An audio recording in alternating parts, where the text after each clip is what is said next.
everybody, it's time to LOL. Listen out loud, that is.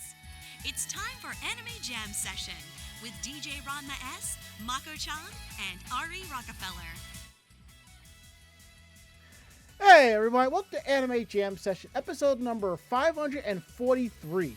We are that podcast that talks about anime, games, conventions, the fandom, geek stuff, and everything in between. I'm DJ Ranma S.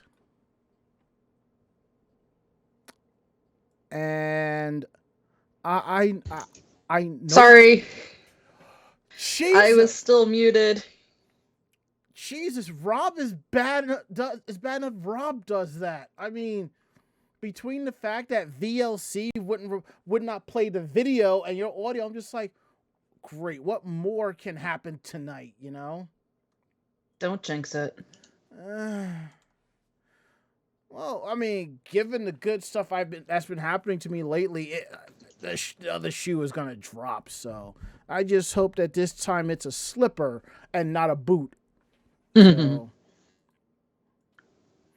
okay, all right, here we go. Let me open this up over here. So how are you tonight, Mako-chan? I'm freaking exhausted and feel like shit. Are you heavily medicated? What was that? Are you heavily medicated? With allergy meds. Well, it's going to be an interesting show tonight. No, nothing that bad. And Ari is out tonight due to work, so, you know, it's just the two of us giving y'all a good old time tonight. Ugh. Oh, man. And can I just complain about the weather real quick, though? Have at it. It's May. It should be 60 to 70 degree weather. I should be able to walk around in a hoodie and not worry about the wind chill dropping things down to 55. What? Last week we were in the 30s. I know. Last night when I went to bed, I'm like, why does it feel so warm in here? The heat was on. Oh, man. Jeez. Anywho, we are, let's see, where are we? There we are. We are live tonight, week of May 3rd, 2022, right here on Twitch TV. You can find us here live Tuesdays from 9 to 10:30 p.m. Eastern, right here at Twitch TV /Anime Jam Session. We're also part of the Voice of Geeks Network at vognetwork.com. And they're also on Twitch as well, so you can definitely check them out at Twitch TV /VogNetwork. They kick things off on Sundays starting at 8 p.m. with the Bobby Blackwolf Show, followed by Orange Lounge Radio at 9. And we also have a Discord, so come hang out with us at vognetwork.com/Discord. Every show that's part of the Voice of Geeks Network has their own channel, so come through, hang out, talk, share some articles. We'll probably put them on the rundown and discuss them. So, yeah. I think we got the gist of that. So, now we got that out the way. Mako-chan, how was your week? Not bad. Just basically work and all of that fun stuff. But this weekend I did venture and drove an hour out of my way to wait an hour in line, to drive home an hour, to get my first taste of New Jersey legal substance. So that means no need to drive all the way down to Baltimore, D.C. No, I mean, I still wouldn't mind doing that. Oh, yeah, but we do have people out there like, come through. Yeah, no, I am hoping that things progress and change because as of right now, there is a lot that is not being sold for recreational use. And it's stuff that I want. So, yeah, at this point, I'm basically just waiting for that stuff to hit the shelves as well. Rumor is right now that there will be 2 shops opening up within 15 minutes of me, so Ooh, I'm nice. very happy about that one too. But yeah, I mean, other than that, and working outside around the yard this weekend, Mm, I really haven't done much of anything. gotcha. But it's been very nice to be able to sit back and do nothing. Fair. And you remember how you said earlier, don't jinx it? Mm-hmm. I forgot to hit the record button for the video. You dumbass. It happens. But on the plus side, I can just go into the Twitch dashboard and just download the episode and just edit it that way. That just means it's just an extra 5 minutes of time I have to deal with, so it's not that big of a deal. So, Wah, wah, wah. yeah. So my weekend day has been the same as always. Except that, well, I'll get into that just a bit. I did go to Castle Point, and I will give you a brief rundown of the con, but if you want a more detailed con report, La Chocola will have her con report up, I believe, later this week or next week, but don't worry, the Zenkai con reports will be going up this week, so yeah. Work has been going good. I'm in the process of filling out the onboarding forms because I've finally been flipped over to full-time. Woohoo! Thanks.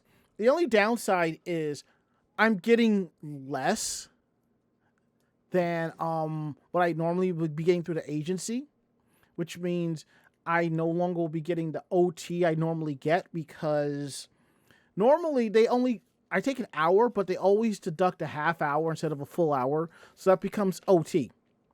And when I did the breakdown, even if I wasn't getting the OT, I'm still fine. And the difference in pay weekly is just $15. So I don't think $15 price differential is going to break me. But given the fact that I'm getting 3 weeks paid vacation throughout the year, additional paid holidays off, and a yearly bonus, it works out in the end. yeah, it does. But my boss, he said he would fight for us. He understands where I'm coming from, because I always believe that where you're working as a contractor, when you hit when you're getting this X amount from the agency, when you get converted over, the company should match or beat that, even with all of the benefits and so forth, because some people will pay for benefits out of pocket. But given the long and short of it, it's not, I totally get it. And again, since I started this job, I have not been like having ice water milkshake dinners, and hoping till I get paid, since I get paid like every 2 weeks, So, I'm good. I can't complain. The job's great. So, and all that good stuff. And now that we got that out the way, we're going to get into some housekeeping. And most likely, this will probably be a bit of a short show, so I apologize. So, yeah, it is just the two of us, so... I did find a couple other things to discuss, but it probably won't take up too much time, but, Anywho, I wanted to let you know about some housekeeping. Don't forget, episodes of Anime Jam Session video episodes are available on YouTube. So you can head over to youtube.com/Anime Jam Session. There is a playlist called Podcast VODs, which should be listed there. And you click on it, it'll show you all of the episodes that we've done since last year. I'm probably going to go in and kind of like split the playlists off so you can see all of 2022 and then all of 2021 and then some. So definitely check that out at youtube.com/Anime Jam Session. And we also have upcoming conventions. I do need to erase this one since that just happened. Don't forget, in 2 weeks, we have CloverCon, May 15th in Bridgewater, New Jersey.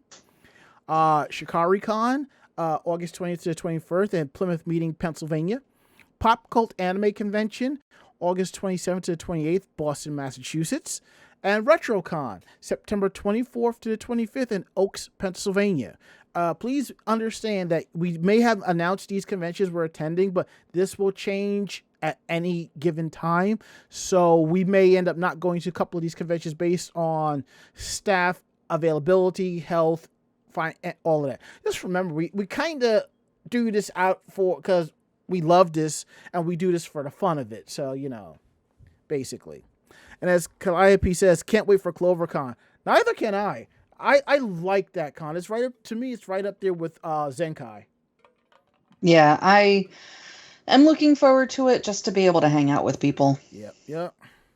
And to think the day before that is the Japan Day parade with the cast of the Sailor Moon Super Live. It's actually 2 separate casts that they've put together for the Inner Senshi. So the goal for that is to show up, record the parade as they come down to do their performances, take pictures, then hop on a train and meet up with you guys. That's it. That's it. So Yeah, I gotta figure out what's going on with when I'm leaving, who I'm meeting, where I'm meeting, all of that stuff. Well, I figured y'all will get there to get to the hotel before I will, so. Are you actually coming straight to the hotel, or do I have to pick you up? You're going to have to pick me up from the train station. That's what I thought. Yeah. Because far as I know, there is no direct bus to that hotel. Okay. But if there's something close, I'll let you know. So far, Google Maps have been pretty good, so we'll figure that one out. So, okay. I did not know where to put this, but I figured this is under housekeeping or potpourri or something. Actually, no. I'll save this for Geek Roundtable. So yeah. So now that we got that out the way, as you can see, if you're new to the stream, we have a little animated image on our stream here for HelloFresh. And if you've been following us in the chat, you'll be seeing a pop-up for HelloFresh on how to get up to 16 free meals and 3 surprise gifts. Because again, this week's episode is sponsored by HelloFresh. So let me give you a quick read and we'll continue along with the show because I got to pay some bills one way or another. So as awesome song and dance goes, you're looking for a spring refresh? Try something new. Take your taste buds on a trip and explore different global flavors from your table with HelloFresh. With 50 weekly options, including a rotating selection of items at the HelloFresh market, there are plenty of delicious dishes to choose from, no matter the occasion. With HelloFresh, step-by-step recipes are super easy to follow and pre-portioned ingredients to help you cut out the prep time so you can get back to getting outside this spring. And the way the weather has been, can you really call it spring? With HelloFresh, it's so easy to adjust your plan and increase your order size to help with meal planning for large groups, or to have leftovers for lunch the next day, like what Mako-chan does with her 16 free meals. HelloFresh offers veggie, pescatarian, and fit and wholesome meals to make it easy to stick to your goals. These recipes make it easy to eat well without sacrificing flavor. You can maintain your goals and feel good about your food choices with HelloFresh. So if you are interested in getting these 16 free meals, you'll see a link on our page at the bottom or pop up on the side here. If you do ! HelloFresh, you'll get a little pop-up that will tell you how to get that. And if you're not seeing that, and if you're listening to us, you can head on over to HelloFresh.com. Offer code POGSE4569. You put that in, you're going to get up to 16 free meals and 3 awesome gifts. And you also get free shipping as well. And let me hit the target there. So, let's see. HelloFresh. And there you go. Again, use that code POGSE4569. You get up to 16 free meals and 3 surprise gifts as well. And it's free shipping. You can't beat free shipping. I mean, there was this one time I had like this really awesome 5-piece surround sound speaker system I paid like $50 for. And I had to send it back to Creative Labs because one of the speakers stopped working. And they didn't offer free shipping. It cost me like $30 to send those speakers back. That sucks. Granted, they were originally like $80, but I got Microsoft a price match Creative Labs' website for $50, but $30. I'm just saying, the fact that you're getting all of this free food and it's free shipping on top of that. The quote Yakov Smirnov, what a bargain. But anywho. Yeah, I'm enjoying it so far. I'm glad you are.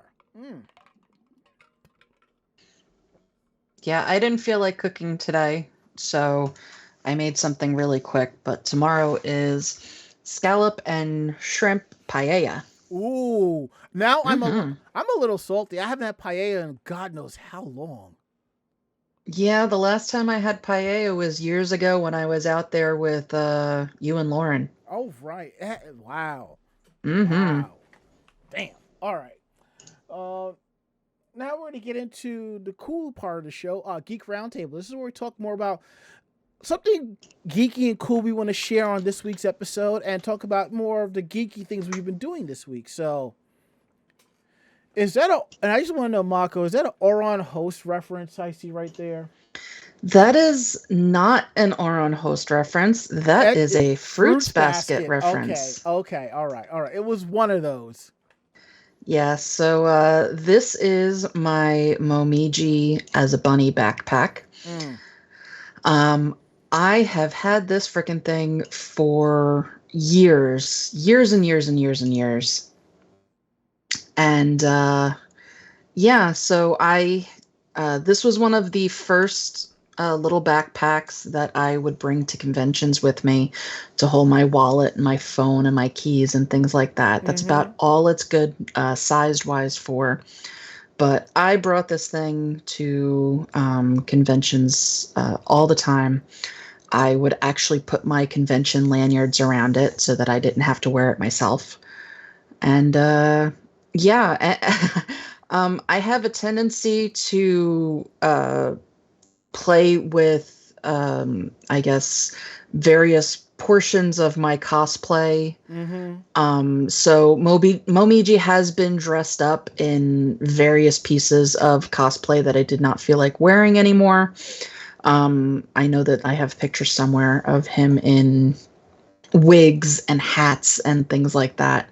So he was kind of a catch-all for all of that too. Wow. What? I get bored, so I start dressing up my stuff. I didn't say it was a bad thing. I didn't say that now. Come on.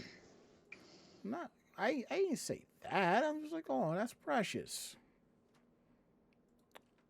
Okay. It's better than dressing up the spiked orange juice bottle as Slash. Well, you have to admit that was kind of fun, though. That was hilarious. That was kind of fun. All right, there we go. That's how it worked. All right.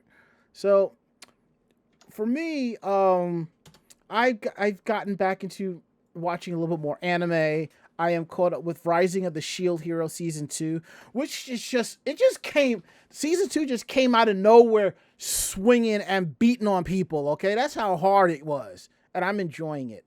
I'm caught up with Spy Family, and I will say this. If you've ever seen Mr. and Mrs. Smith, you're going to enjoy Spy Family, basically.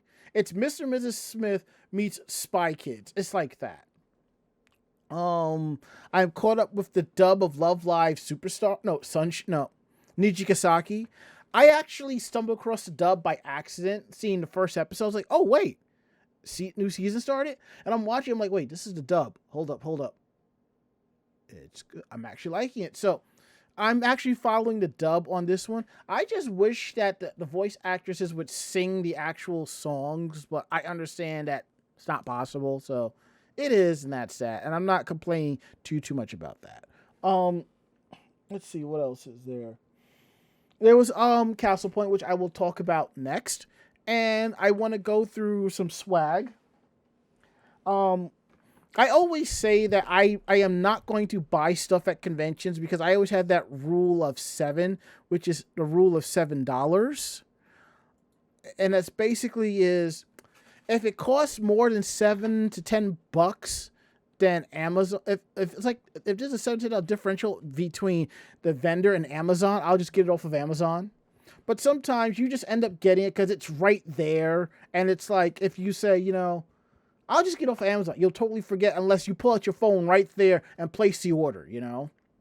But BTW, your background is missing. I know. I turned it off. Yeah. Yeah, because remember when I showed off one of my figurines last time, because of the background, no one could really see. Oh, yeah, that's true. So that's why I turned off the background. That, and I actually need to go see an optometrist and get updated glasses and get anti-reflective lenses. But so at ZenkaiCon, I bought 3 figures. Last week, I showed off the Shikamaru Nara figurine.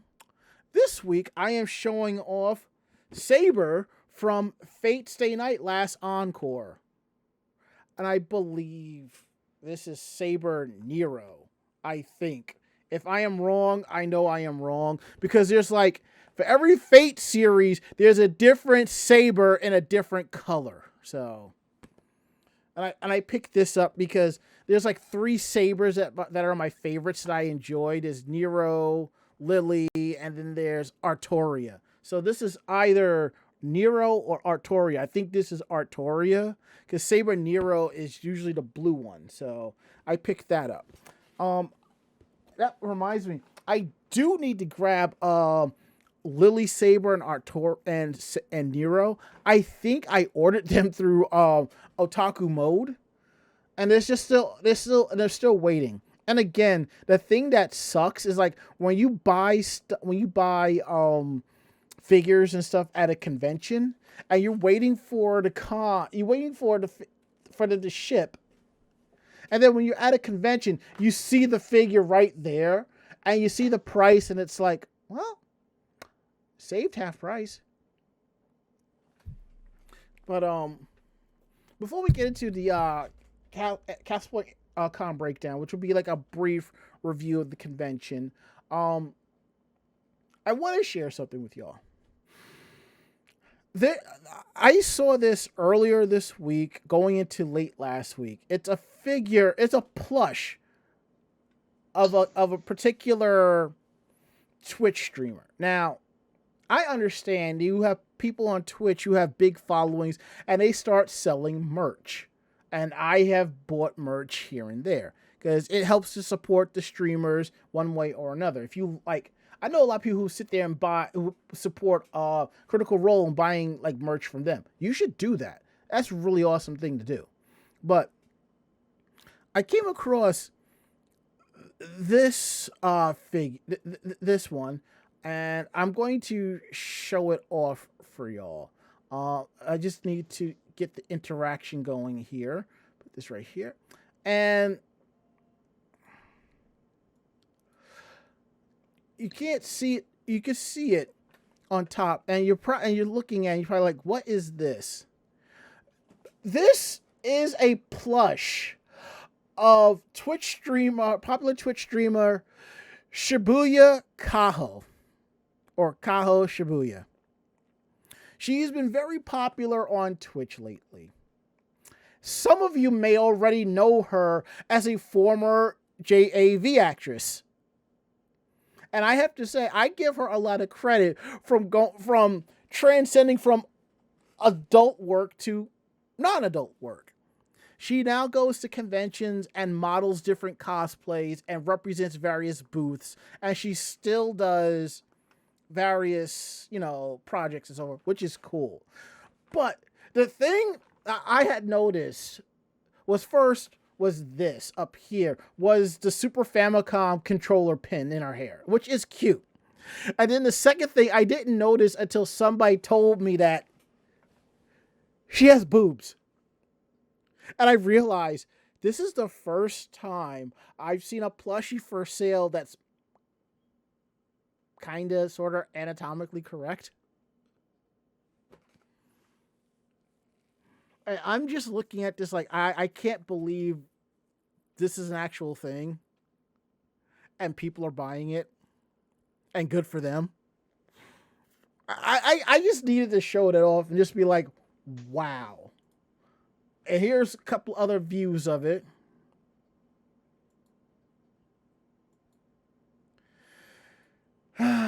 And here it is with the actual Twitch streamer herself, which I have watched. I have watched some of her streams, and it's pretty nice, it's pretty chill. And I think last time she was on, she was playing Cobra Kai, the Karate Kid Saga Continues, and I realized, shit, I need to sit down and finish that game. And Ranma421 says she's pretty cool in person. And Sita Beery says, I know her mainly through YouTube content and showing up with others. So yeah. That was something I was gonna say. And Ranma421 says, met her at Hentai Con in California. You lucky guy, you. I actually knew somebody that was on staff for that at the time. If there is another Hentai Con, I think me and Mako may have to go. For science. That would be an interesting convention. Well, yeah.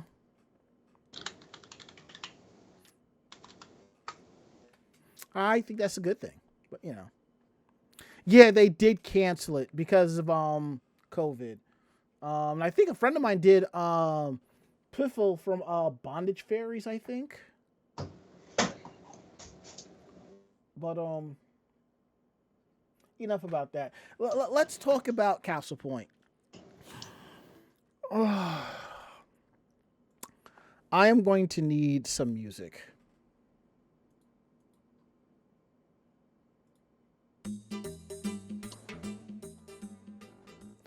Not the proper background music I want, but it'll do. So, Castle Point started out as a college convention at Stevens Institute of Technology, and it started, I think, in 2008. And they finally moved to Secaucus at Meadowlands Expo Center 2019. And that's when the COVID had hit. And right before that, I think 2 years prior, they went from 1 day to 2 days, which is pretty cool. Now, I like the fact that it's literally a bus ride away, like 15-minute bus ride. Meadowlands Expo Center, hotels are there, food places are there. Oh, by the way, Mako, there's a Red Robin out there now. Ooh. Yep. It's literally across the street from the hotel me and Chocolate stayed in, so. Nice. Yeah. Downside is the Embassy Suites was sold to another company. I thought we were staying there, but we stayed at the Courtyard, which I realized it wasn't that bad of a walk. It's like walking from the Hyatt Place to the convention center. On the plus side, there's an Outback right downstairs. And yes, I did get my steak on last weekend. So I got myself an 18-ounce ribeye. So I'm good. Now, again, one of the issues I find with the convention, I found same thing with ZenkaiCon, the lack of good panels. I thought the selection of panels wasn't as good as it should have been, but I guess given that a lot of people aren't ready to go back to conventions and so forth, you got to work with what you got, and I totally get it. I do like the fact that the convention itself has non-convention hours per se. Like, you know, normally on a Saturday, the con would start at 9 or 10 o'clock. Things kicked off around 11, which was great. Same thing on Sunday. Now, when I got there, there was just a big old line, and it was for the COVID check. Something that Anime NYC suffered from. But again, the only reason why Anime NYC suffered from that is because weebs don't know how to read proper instructions on the website. So, yeah. Anywho, it took maybe about 45 minutes to settle that down because I was able to go to my room, relax for a few minutes, unpack everything, and get into the convention center in under like 15 minutes. So I was good with that. Now, the downside of the expo center is that take a piece of pie. Take like a normal 2 normal servings of pie. Those 2 normal servings are basically the three panel rooms in the convention center. Everything else is just the convention center itself, and it's divvied up by curtains, which is all you can really do. I would say the way it was spread out, it's a lot better than what Anime Next had done at the time. So when you walk in, on your right was Artist Alley. A little bit further down was the dealer's room. On the other side was the arcade and the stage. I didn't go into the dealer's hall until like maybe an hour or two towards the end of the con itself, because it was literally like a 30 to 45 minute wait to get in there because of how long the lines were. But I will say there was a lot of cosplayers there, and everybody was chill and having a good time. So I was okay with that. Now, I did record a panel called Convention Stories that my friend Dawn Chu had ran. Now, I did participate, so I don't know if you'll see my face in the video or what, but I did tell a couple of con stories, and I got applause for it because I knocked out some incel who was mad I was supposedly hanging around the girl that was nice to him and expected more than that from the girl because she was nice to him, you know. And I'm just like, I'm just doing my job. I'm just doing what I'm supposed to do as a friend, as a protector, a con dad of sorts. I don't know. Just doing the right thing. So, you know, that was fine and that was good. There were some game shows I checked out and that was all right. Part of the issue was, you know, because of these panel rooms and how small they were, they just got crowded real quick. Now, my main issue is Sunday. Now, we all know Sunday is when we wind down, we chillax, and we go about our day and we go home. They did this at last year, and as in last year, I mean 2019. They put the masquerade at the end of closing ceremonies. That seems ridiculous to me. I honestly agree with that. I don't see a point of putting that at the end. I understand you want to have, it's only a 2-day con and you have good stuff going on, but still. I mean, the big event going on Saturday night was the dance that was only 2 hours. From 8 to 10 o'clock.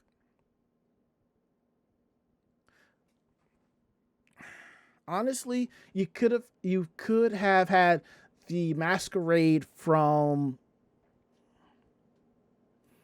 5:30 to 7:30, and then 30 minutes to move the chairs away and have the 2-hour rave.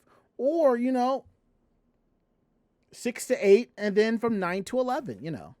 The con itself, if you're used to comic conventions where things kind of end a little early and you're off wanting to go to like room parties and stuff like that, Castle Point has that vibe because even though it is in a convention center, they don't have like video rooms going on in local hotels. They did use the Harmony Suites for QA sessions, but that's just about it.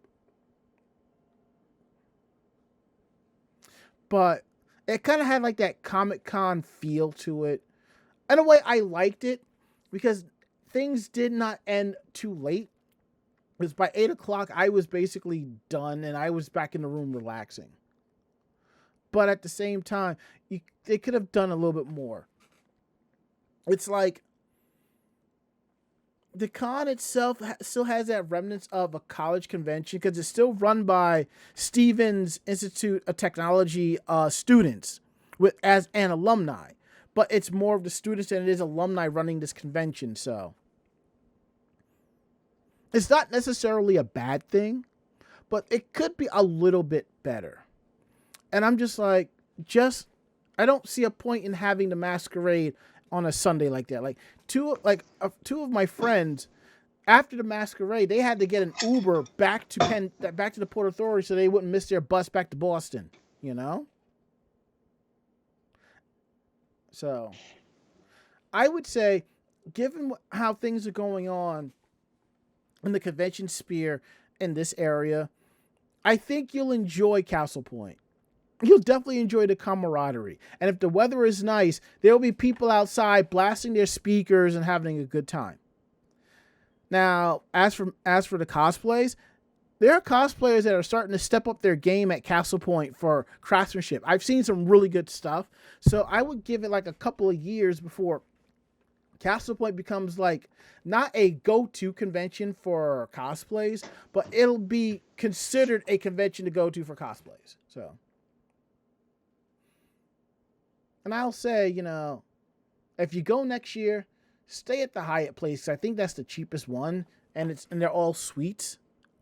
And you could cut right through the holiday. Or you have to walk around the Holiday Inn to get into the food court area. And at least there is a theater there too. So one-stop shopping, I suppose. Mm-hmm. Yeah.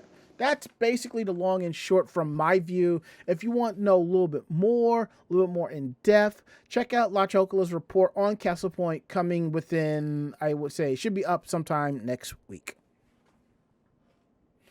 Now that we got that out the way, Mako-chan, what's going on in the world of Sailor Moon news? Yeah, so last week we did discuss that there was going to be a YouTube kind of thing that was going to discuss the 30th anniversary.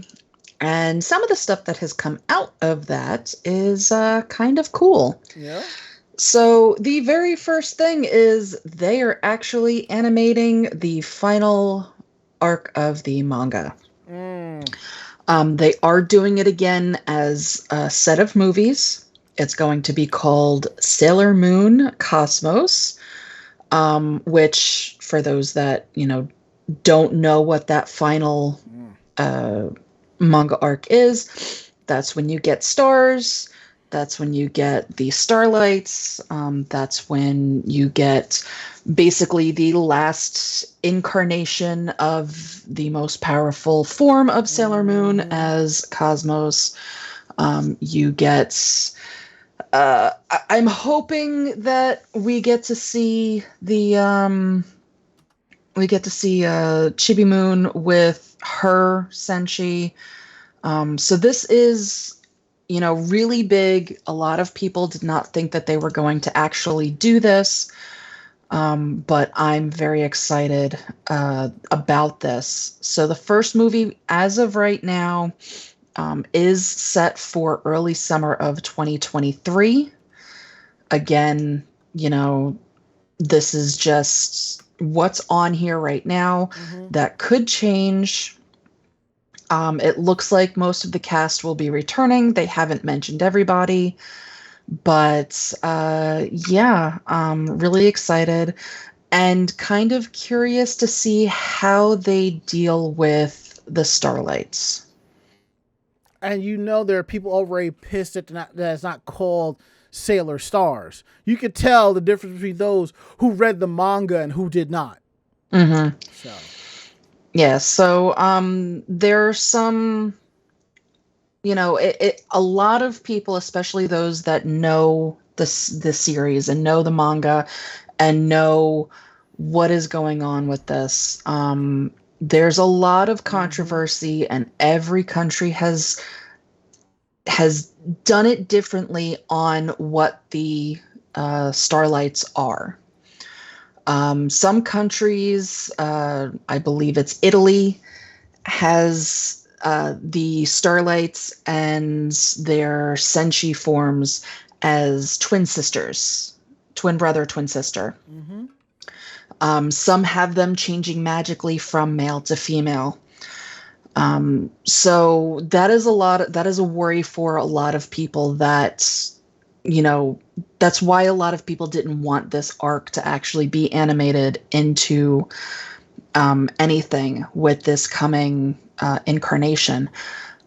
So it'll be like, I'm very curious to see how they're gonna actually handle this, and if they do it justice, because I know that it's supposed to be a play off of Takarazuka. So hopefully that's what they keep it as, and they don't screw up with, anything like that. They're supposed to be, and, it's, well, that's really big in Japan, and not a lot of people outside of Japan understand that. I really hope that they keep it that way, to keep it as close as possible to the actual incarnation of what it should be. But a lot of countries, again, are, I mean, given how far it is between when the original animated series came out and now, I'm hoping that more countries and more places are more open to actually keeping the idea and going with that, and not changing it and screwing it up. Anyway, in addition to that, there's actually going to be a 30th anniversary museum. Ooh. This is going to be in Tokyo. It's going to run from July 1st to December 30th. It is going to unveil key visuals from the manga. It's going to have 3 phases. So Volume 1 will be July 1st to September 4th. Volume 2, September 10th to November 6th. And Volume 3, November 12th to December 30th. It's going to include 600 pieces, including original illustrations and color artwork that will be exhibited for the very first time. Other features include an immersive experience theater, which will display colored images on a screen with special effects, a hologram manuscript exhibit, which will display the Sailor Senshei's famous dialogue, anime materials, and goods from the 90s to the modern day, and outfits from the musicals. So I'm guessing since they're doing this in 3 different quote-unquote volumes and 3 different phases, that the museum will actually be changing things up, during all 3 of these different sections, I guess. So for those that are able to go, you may be looking at needing 3 tickets. Mm-hmm. Now, Cedarberry says, I'm not a huge fan of them calling it Cosmos, but whatever. Mainly because I don't see Cosmos as actually who a lot of people believe it to be. Valid point. But you also really can't call it Sailor Stars, but I would have preferred that either or. Secondly, the fact that it's going to be 2 movies, again, I think that is a cop-out. And as another friend of mine, Stephanie, I had discussed this because I didn't like the fact that the Eternal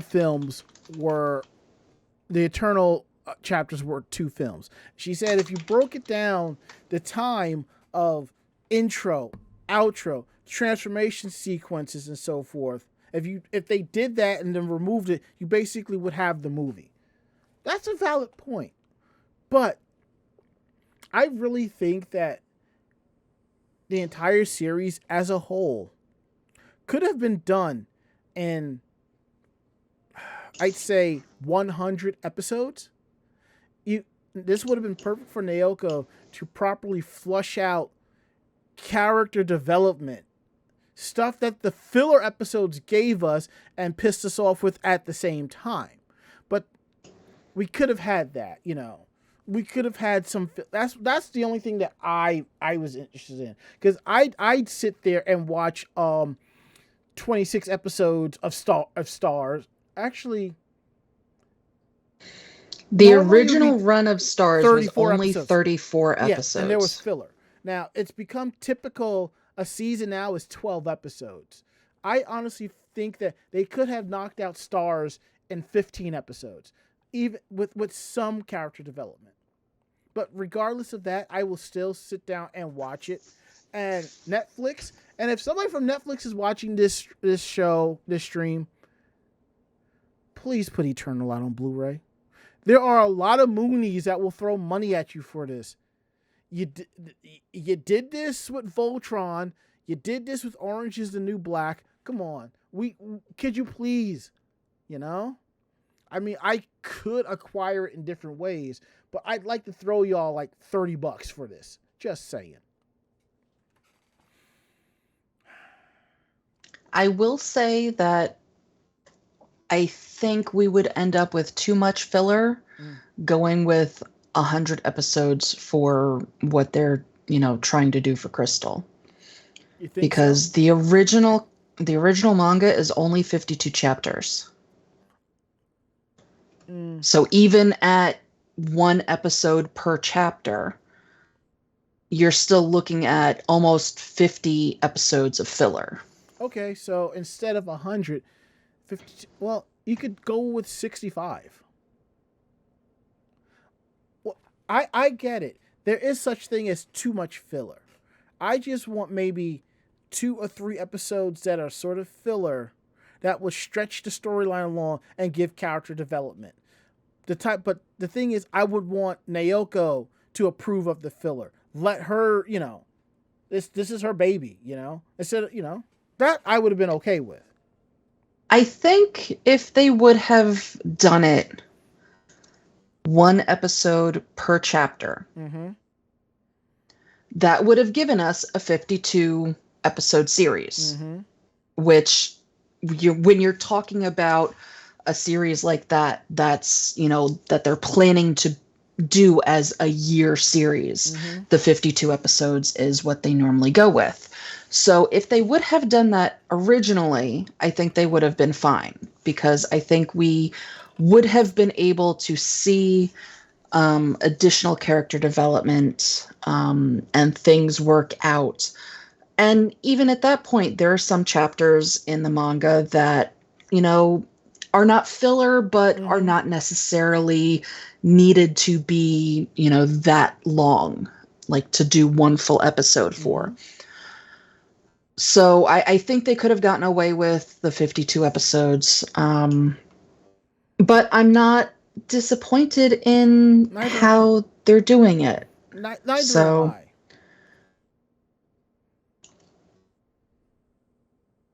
And the one thing about Stars, and I know this is going to happen, and I know it's going to piss off some people in the people I know. Somebody's going to point out that the Starlights are trans. That's what I'm waiting for. That's what I'm waiting for, and that's going to put the fandom on its ear. They're not trans. We know this. I know based off of Takarazuka. Yeah, I know this. You know this. Santabiri knows this. But somebody that's woke is not going to know this and think that otherwise.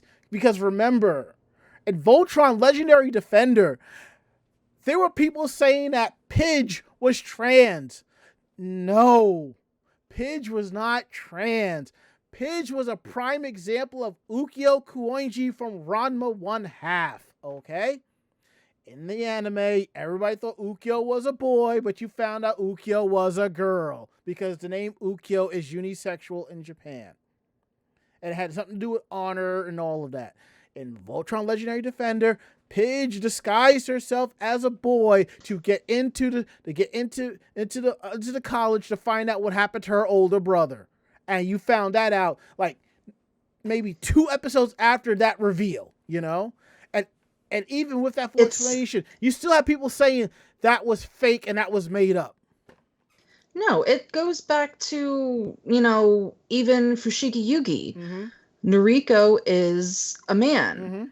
And if you actually pay attention to his story, he takes on the persona of Noriko being female to honor his sister who was killed before her prime.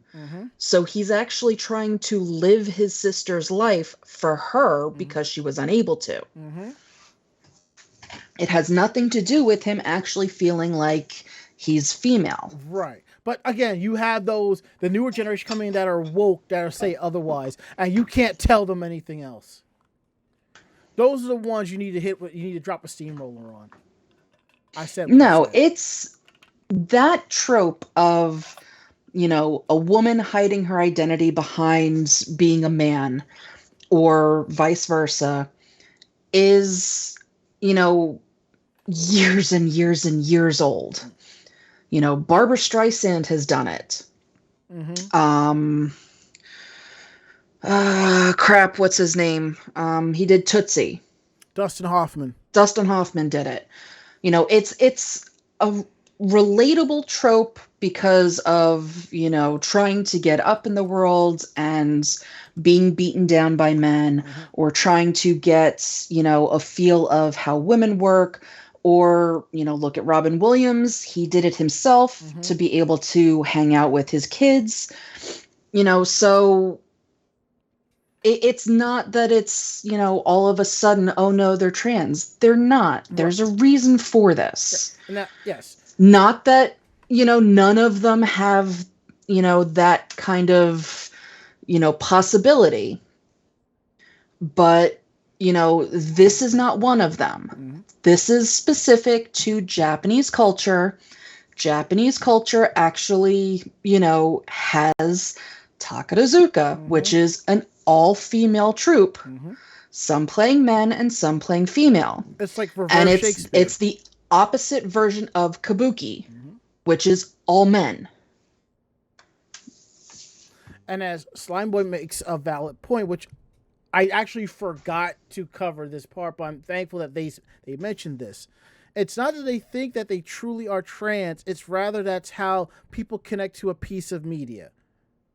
Now, and as that part, I remember in one of the Ranma 1/2 groups that I'm in, somebody had written an article about discovering Ranma 1/2 and realizing that they're trans. Now, and I read that story. I read that. And I see the valid point in that. And I get that. And I understand that. But my point is more for those who think this is it and nothing else more. That's what I'm getting at. Yeah, I mean, what you take away from a series is going to be your own personal take on things. Mm-hmm. But when something like this, and I say this as a cultural aspect, that there is a big movement in the Japanese culture for this type of, acting, this whole thing, it to make it be something that it's not, to demand people see it as something that it's not, to, try and force people into that idea takes away from the cultural aspect of it. That's, if somebody watches it and goes, hey, I understand that and, I feel this for it. That's fine. Yeah. But to then, debate and so, yeah. All right. All right, moving on. I'll cover this one.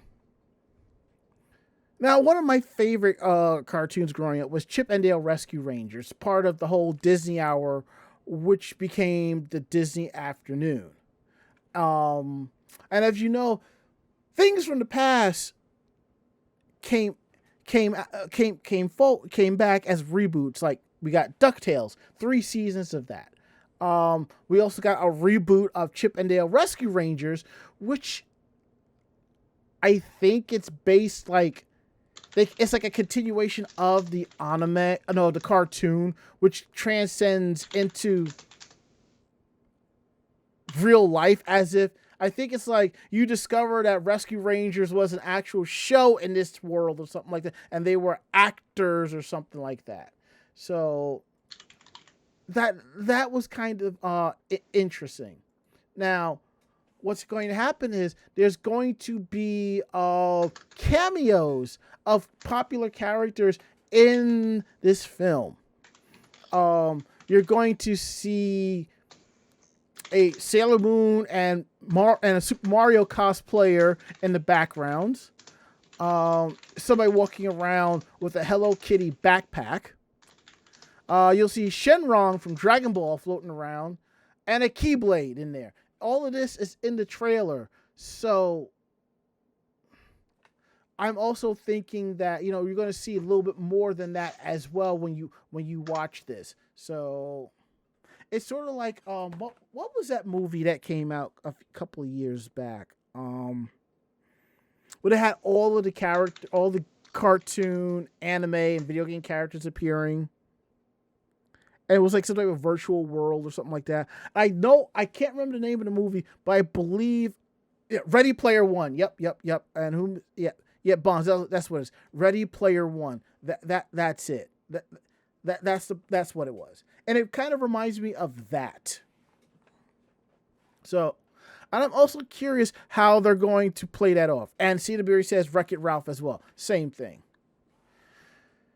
Because if you've seen DuckTales, they've already rebooted, in a way, Darkwing Duck and Tailspin into the whole DuckTales extended universe. So, and Bonzo's success and the book Ready Player 2 should not be made. Well, they didn't turn the second Forrest Gump book into a film, so I don't think they're going to do that with Ready Player 2. Considering how far off the Forrest Gump movie was from the book, I'm not surprised. Yeah, I kind of found that out like a while back. I was like, oh yeah. And Clyde P says Gummy Bears had a cameo in DuckTales as well. I totally missed that, which is kind of why I'm glad I'm borrowing somebody's Disney Plus so I can actually watch the missing episodes of DuckTales that my DVR never recorded. Which reminds me, I think I'm still on the rewatch of season 1.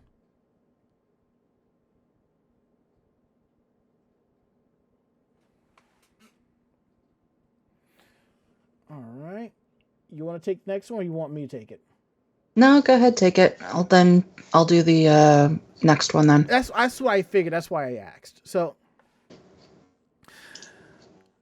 it's been an interesting year in the anime industry. You know, there's been a lot of interesting things going on. Some good, some bad. Not here to we don't like to discuss bad news and stuff like that on this show. We really don't. But we do need to talk about this real quick. Voice actor Billy Kametz is currently fighting a battle against stage 4 colon cancer. So there is a GoFundMe going. As of the time this article came out, which was like 3 days ago, the campaign was around $85,000 of its $100,000 goal. The goal of this campaign will be for travel, insurance costs, and medical bills not covered by insurance and everyday life necessities. Kametz revealed this diagnosis on YouTube about a week and a half ago. He basically said that about 10 weeks ago, he felt pain in his left shoulder blade, and after having difficulties going to the bathroom and keeping food down, he went to the doctor and got a CAT scan.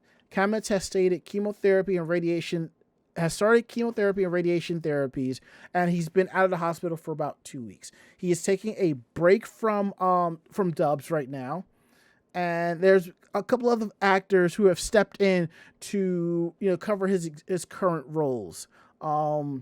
He's actually moved back to Pennsylvania to be with his family, and he will announce later via his Twitter, most likely, a P.O. box where people can send him letters and cards and all that good stuff. Now, they currently have somebody, I forget who it is. He just announced it today, I believe, or yesterday. Somebody new who's replacing his role is now Fumi in The Rising of the Shield Hero. Now, Kametz has also done the voices of Gallo and Promare, White Blood Cell in Cells at Work, and Rui and Demon Slayer Kimetsu no Yaiba, but most of us will probably definitely know him as Josuke from JoJo's Bizarre Adventure Diamond is Unbreakable. And as of right now, they have hit his $100,000 goal. They have extended it to $150,000, and it is at $117,430. So nice. Yeah. So everything is going good. I hope that he does beat this and comes back stronger, because fuck cancer. Cancer sucks, and all that. All right.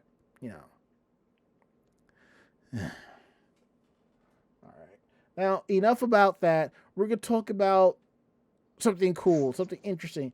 My Neighbor Totoro stage play. Yeah. So, My Neighbor Totoro is going to be getting a stage play with a production by the Royal Shakespeare Company and longtime Ghibli composer Joe Hisashi. Mm-hmm. So, according to the official website, the world premiere will be held at London's Barbic Stage on October 8th of this year. It will run for 15 weeks only, ending on January 21st, 2023. Hisashi will provide the music for the production, which will be directed by Phelim McDermott and produced in collaboration with Improbable and Nippon TV.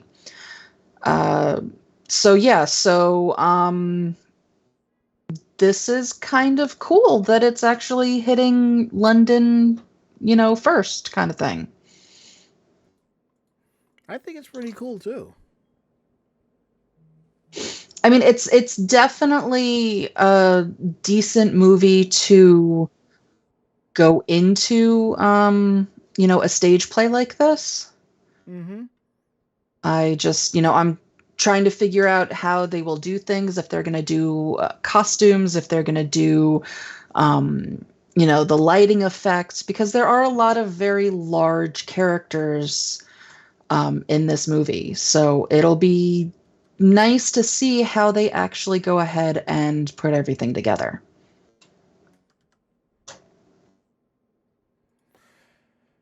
I just kind of wish I could travel and just see something like this. I think it'd be pretty cool. Well, I mean, it would be nice. I will say this. A lot of the recorded musicals and plays and things like that we get are usually done by the Shakespeare Company or done by the stages in London, mainly because they are built in such a way to allow for it to be recorded. So there's a very good chance, given that it's happening in London, given that it's being done by the Shakespeare Company, that they will actually do a recording of this for either streaming or sale. And I look forward to that. Yay. Maybe if we're lucky, somebody will sneak a camcorder in and record it. That I don't. Well, I mean, people have done it to normal Broadway, some Broadway plays and other stuff, Anything's plausible. It depends on how large the venue is. Trying to do that in, say, the old Beetlejuice Theater, I don't think that would work given how small the seating area of the theater was. That is and true. That, all of the things that are being done and controlled are behind everybody. So they would definitely see you doing that. Something like this might be because of just the way the theaters are set up. But again, there's really no reason if they have the capability of recording it anyway. True. Now we have another interesting voice actress story, and I'm kind of glad that things turned out the way they did, because I know that the last story is something you'd really enjoy, Mako. I was reading that. What does that have to do with anime? Cosplay.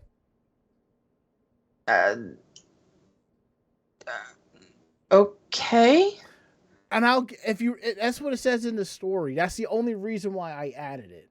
I'm reading that story. I don't see anything in this story about cosplay. Well, they make actual cosplay props and so forth. That's what I picked up. That's what they do. Oh, okay. I'm still not seeing that in this story, but okay. Well, I'll dig it up and I'll find it. But it's a interesting story of voice actress Shoko Nakagawa.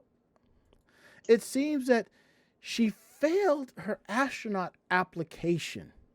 She applied to be an astronaut for the Japanese Aerospace Exploration Agency, or JAXA for short. Unfortunately, she made a follow-up announcement on, I believe, about a week ago, that she failed to pass the first level of screening.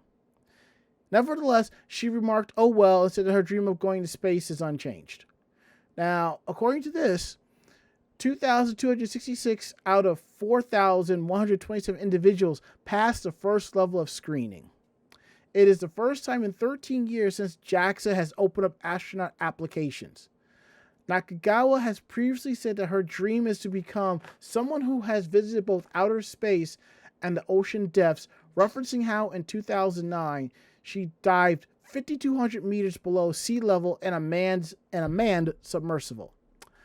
Nakagawa, also known as Shoko, is best known as a singer and performing the theme songs for such titles as Gurren Lagann, Full Metal Alchemist Brotherhood, Punchline, numerous Pokemon films, and Star Blazers 2199.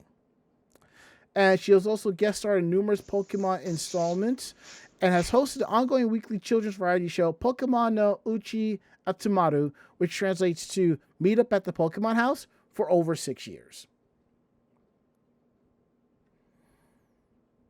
Sure. I think that's a better story than Jeff Bezos going into space. Now, before we get into this last one, I'm going to double check something real quick, and if you want, we can actually skip that and go right into the next section. No, I found where you were talking about that. Okay. All right. It's a very small little blurb, and I missed it on the first run through of this. That's what I thought, because when I saw this, it was like part of the Vice article on Facebook that was mentioned, like in the summary. That was the only reason why I had picked it up. And we don't really talk much about cosplay because we don't get a lot of cosplay stories on here. And a lot of times, when you hear about cosplay, it's basically the site or whoever it is, they're talking about this one particular cosplay and showing off the photos. And we kind of want more than that. We want to talk more about the good things cosplayers do and stuff like that, or prop makers and so forth, which is why this story is on here, because this is something positive, Oh, yeah. Yeah, I was just like, I'm reading through it, and I'm like, what does this have to do with what we're talking about?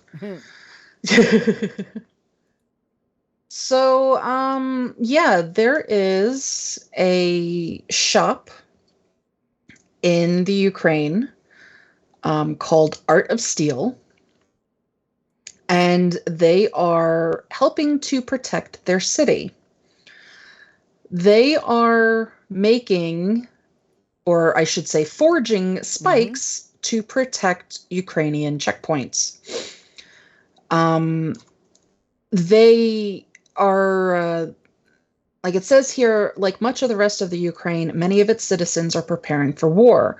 The Art of Steel has spent much of the past few years churning out high-quality medieval arms and suits of armor for a community of cosplayers and reenactors. Now its forges are churning out caltrops meant to block choke points in the city.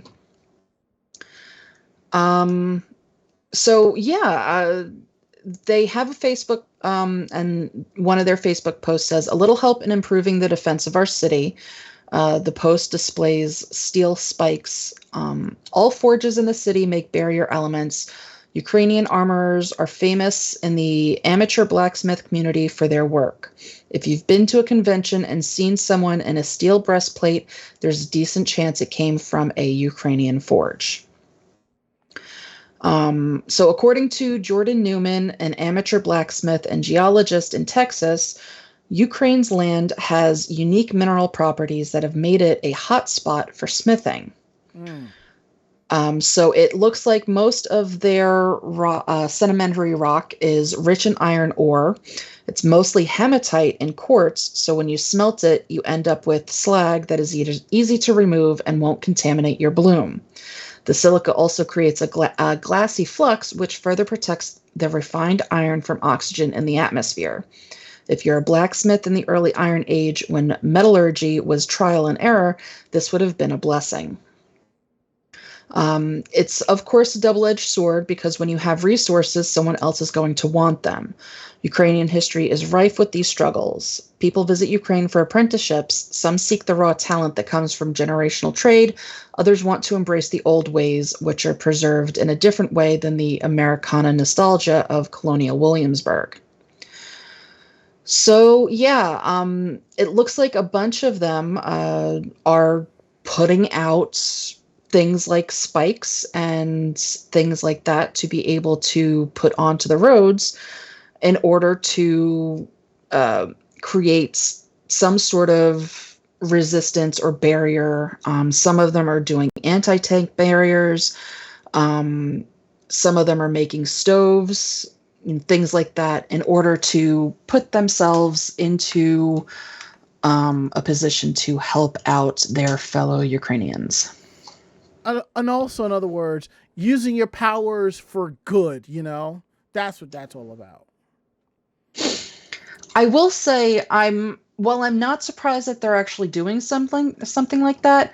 Watching the stuff, because I do watch, the forgers and things like that. Watching them do stuff and the amount of times that it takes them to make something like this, I'm just surprised that they're, spending the time on doing something like this instead of, just taking the steel and putting the steel together, but actually forging something. That seems like, it's just, I'm surprised that they're doing that and they're taking the time to do something like that, but it's cool. Most definitely. And now that we got that out the way, and we actually was able to kill time, part of the show that y'all really stick around for. Meanwhile, in Japan, I'll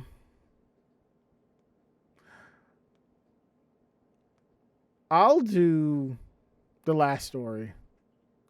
All right, I will do the first one. I had a feeling. Okay, so this legal dispute has everyone feeling a little bit crabby. Boo! Every once in a while, we come across warning labels that seem to fall under common sense, like don't put your PlayStation in the microwave, or what the heck, or don't engage in sexual activity with your pepper robot. But it's rare to actually see one of these in the making. So next time you're in a hotel room and a sign tells you not to boil crabs in your room's electric kettle, you'll know exactly why. As reported by the legal news website Mangoshi.com, an unidentified hotel was claiming damages of 40,000 yen, which is about $308, from a guest who, over a stay of several days, used the electric kettle in their room to boil crabs on 2 occasions. The hotel said that the makeshift cuisine caused an odor that was difficult to remove and made them unable to rent the room for days while it was removed. The guest challenged that, saying it was unlikely the room would have been booked every day afterward anyway. So the hotel conceded that point and reduced the demands to 17,000 yen or $130 for the deodorization of the room and 5,000 yen for a $38 kettle. The guest, however, was still not satisfied with paying any form of restitution, claiming that the air purifier was turned on while cooking and there was no written rule against boiling crabs in the kettle. The court of public opinion, meanwhile, sided unanimously with the hotel in this matter and felt the guest simply didn't have a crab leg to stand on. No. It scares me to know there are people out there that do stuff like this. It's okay to do because no one said not to. That's the typical logic of idiots. It never even occurred to me to put anything other than water in a kettle. There was nothing written against drawing on the walls either, but you still shouldn't do it. It is a little surprising that a hotel's electric kettle has the size and heat retention to thoroughly boil crabs, but since the guest doesn't appear to be riddled with flatworms, it does work. So a lawyer chimed in and did explain that the guest is absolutely on the hook for any and all damages incurred from boiling crabs. Firstly, when renting the room, the hotel and guest enter a contract which obliges the guest to not engage in behavior that would damage the room. Furthermore, boiling water for tea or coffee would be the normal use of an electric kettle by anyone with sound judgment. So anyone using the kettle for an abnormal purpose, such as cleaning underwear, playing baseball, or boiling animals alive, is liable for damages incurred to hotel property in said act. So yeah, definitely I could see being on the hook for the kettle. If you're actually boiling crabs in the kettle itself, that is contaminating the kettle, and it cannot be used again because some people are allergic to shellfish. Like Ari. And Right. again, it's like that one person that brings seafood or just fish to lunch and throw it in a microwave. There are some unwritten rules you don't do, and that's one of them. But to Our go office back to, has a written rule for that. but thankfully at my job we do get seafood and fish, but it's already cooked and it arrives already set and done, you know. But when you go into a hotel and you book a room, you notice how they charge you extra for liability and stuff like that. This is one of the reasons why they do that.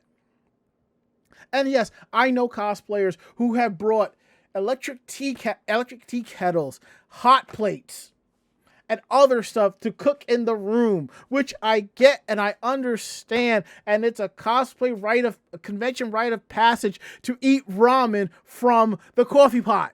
Unfortunately, a lot of those hotels don't have their silent coffee pots anymore. No, they all switched over to Keurigs. Or they have like an instant machine where you just add the water and you drop it in. And for that, you can use instant ramen for it. But still, you don't do that.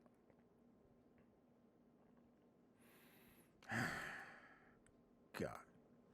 And as Cedarberry says, back when I worked in the office, there would periodically be someone not just using a microwave, but the cashiered microwave to heat up fish. It smelled so bad for hours.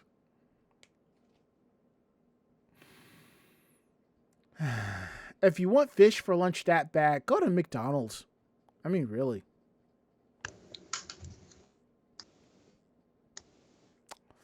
And now, our last story of the night.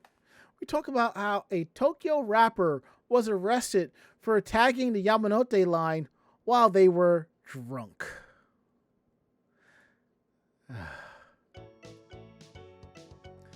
And the thing is, the public is not at all shocked by this. So what happened was around 2 a.m. on March 25th, witnesses saw Masashi Sawada tagging a train door of the Yamanote line train car. Somebody saw it, as I said, and notified the cops. Later on, more markings were found on the walls of Ikebukuro Station, and security cameras confirmed that he was the one that made them. The cost of cleaning the train door alone is said to be roughly 80,000 yen, which is $616, and I believe that. The 42-year-old was said to have been on his way home from watching a concert and was intoxicated while writing on the surfaces with yellow spray paint. Why would he have... No, I'm not even going to ask that question. Some reports also interestingly refer to him as a self-proclaimed rapper, which seems to be a bit unnecessary dig at the guy. The label certainly didn't elicit any sympathy from the public either, according to online comments. People have said things like, he looks more like Parappa the Rapper. 42 years old, what are you doing? He just carries spray paint everywhere he goes? Why does it cost 80,000 yen to clean a door? Who takes spray paint to a live show? It's hard being a teenager when you're 42. Now, there are videos of him on YouTube as a rapper. He performs under the name J. Columbus and Lil Mercy. While it's fair to note that Sawada is a very active musician and not just some guy calling himself a rapper, it doesn't excuse the matter at hand. In fact, any conceivable defense that he was attempting to exercise his freedom of artistic expression was pretty much obliterated by Sawada himself.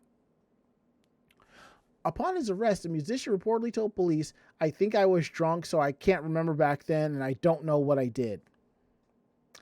Oh, his lawyer's going to have a field day on that one. Hopefully, in the end, something can be worked out here between the parties involved to everyone's satisfaction.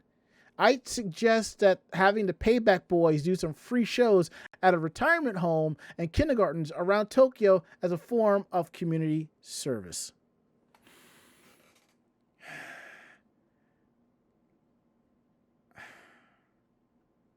I want to say he's 42 and he's yet to make it big, but I don't know. I think we're done here. I agree. Yeah. Time to wrap up the show. So, if you like tonight's show, tell a friend. The intern will tell another friend, and so on and so forth. We're independent bloggers, independent podcasters. We do this for the fun of it. So, if you have any questions about the show, drop us a line at podcast@animejamsession.com. Again, that is podcast@animejamsession.com. We're here to believe you. And when you add it, don't forget to check out our webpage at animejamsession.com. On that site, you will find our weekly podcast, anime reviews, editorials, cosplayer interviews, cosplayer tips and tricks. You'll find links to our YouTube page of convention coverage and links to our Facebook page where you'll find all of the cosplay photos. All that and then some at animejamsession.com. And don't forget to check out our podcast on the go. So if you're using Apple Podcasts, Google Podcasts, iHeartRadio, Amazon Music, any of those cool sites, just search Anime Jam Session. You'll find access to over 500 and something episodes and then some. Some good, some bad, some in the middle. All that and then some on any of those podcasting apps that you support. And if you can, drop us a line, leave us a review. We'd love to hear what you think. Let's see what else we have here. And don't forget our social media, YouTube, Twitter, and Facebook. It's Anime Jam Session on those. Just follow us on those so you know when we're going live, when we have updates to our website, when we have updates to our Facebook page and our YouTube page, and so much more. And we couldn't do any of this without y'all. And don't forget down below there is our tip jar. There's a link to our stream elements and our Ko-Fi. If you want to throw us a few dollars, we'd really appreciate that. If you want to cheer us on with some bits, we'd love that too. And if you can, auto-host us. We'd love to spread the word. We'd love to get some more people to come hang out and chat and participate with us. And now I'm going to throw it over to Mako-chan for last words. Last words. I am going to be curling up with my cats and going to bed. My last words is I had to dig that figurine out. I got to put them all back and then take care of that paperwork. That's going to be fun. So that is it. End of list. We'll be back next week with a brand new episode, and I believe Wild Spice will be joining us. Let me double check my calendar. No, Ichigo Gami will be joining us next week, and on the 17th, Wild Spice will be joining us. So it'll be four hosts, 4 times the fun. So I think we're golden. So it's time to get out of here. So I'm Ranma. And I'm Mako-chan. Great fight, great night. See you next week. Night. Say goodnight, Mako-chan. Good night, Mako-chan. Perfect. Awesome. See you next week.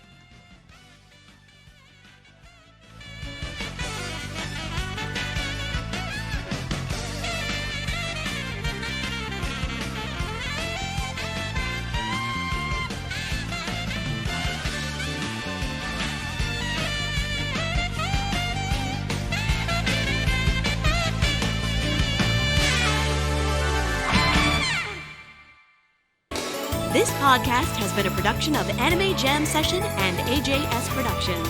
No fanboys and fangirls were hurt, maimed, shot, electrocuted, or pistol whipped in this episode. For now. The views, opinions, and thoughts expressed on this show do not reflect the staff or the network as a whole. But we're still right, damn it. For transcripts of this episode, start typing. Check us out at animejamsession.com and vognetwork.com for more information about us and other programming. Jamatane!